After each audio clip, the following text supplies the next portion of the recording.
asymmetry and biocharlity. So these are very two similar and important topics to be dealt with.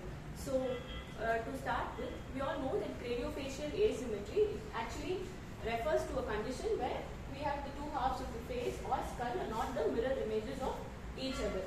So in simple terms, if we are like, while mild asymmetry is normal and present in nearly all humans, pronounced asymmetry can be both pathological or associated with any syndromes also.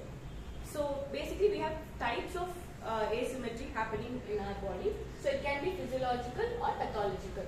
So physiological is something which is naturally occurring and often subtle. So examples is a slightly raised eyebrow, one nostril slightly larger, or a chin slightly deviated. So these all falls under the physiological asymmetry. And the next is the pathological asymmetry, where it can result from the developmental disturbances, which can be trauma or any genetic disorders also. So examples of this is hemifacial microsomia and craniosynostosis. So why this is happening?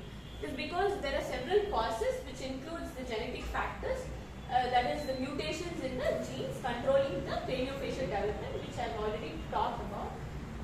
So the major genes which are involved is the Hox gene, Pax gene and the sonic hedgehog. So it can also be due to the mechanical forces also, which is due to the intrauterine pressure, torticollis, that is the neck tilting to the one side, and sleeping posture in the infants also. And there is something which is known as a growth disturbances, which is asymmetric bone or soft tissue growth, and neuromuscular imbalance. That is, unilateral muscle use can also lead to this asymmetry or paralysis. And it can also be influenced by the environmental factors like trauma, infections and radiations. So what is the clinical importance is? Basically it is used in orthodontics, maxillofacial surgery and forensic science. And it can also affect the occlusion, breathing and aesthetics also. So why it is very important is it covers all the aspects of our normal day-to-day life. So it is usually quantified. How do we find this? We use the cephalometric analysis or 3D facial scan. So this is the overview of it. In general, actually the nature prefers asymmetry but not as a flaw, as a signature of complexity. This was quoted by Dr. James Treffel. And one more similar topic is, similar concept is the biocharlity, which is a biological chirality. So the definition goes like, the chirality refers to the handedness, that is a property where an object or system is not superimposable on its mirror image. So in biology, biocharlity refers to a uniform handedness found in the biological molecules. So examples of biocharlity is the amino acids, all naturally occurring amino acids except glycine, which is very important to be noted, are L-isomers. Sugars, most naturally occurring sugars are D-isomers. So DNA helix is the right-handed in B form, and organs are the internal organ asymmetry, which is the heart, stomach, liver placement, which is the left and right asymmetry. So you can see the pictures of the biocharlity, our left and the right hand. You can see the tones of it. And how the origin of this biocharlity happened is because there are several theories like the primordial asymmetry or the partial violation in physics, and also during the amplification of the molecular evolution due to the self-replicating enantioselective reactions, and also one's life chose one chiral form, it propagated that form exclusively. So one similar concept is the enantiomers. So enantiomers, like they are the chemical molecules. What we see in this, when it comes under the chemical form, it is called as a enantiomers. So the difference between this is the enantiomers can rotate in different forms, but this can only change only one form, which is the biocharlity form.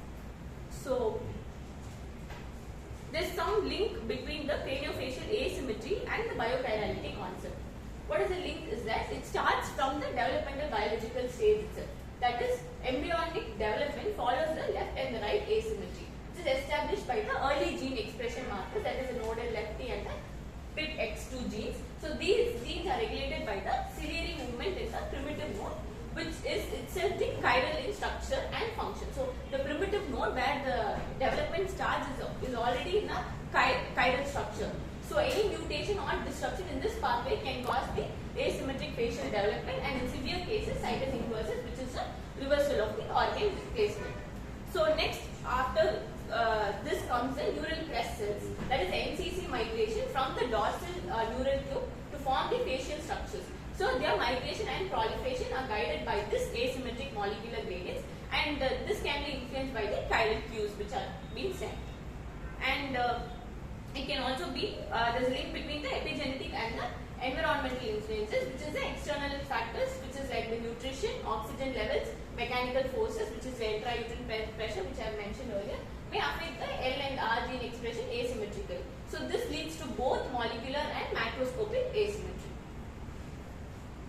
So we have some interesting examples where we find this, which is the hemifacial microsomia, which is often caused by the disrupted NCC migration on one side of the face, which is possibly linked to the local chiral signaling issues, that is the chiral molecules which are involved in it. And mirror image twins, which is the enantiomorphic twins, they are called as enantiomorphic twins.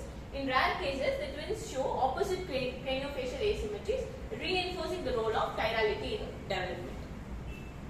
So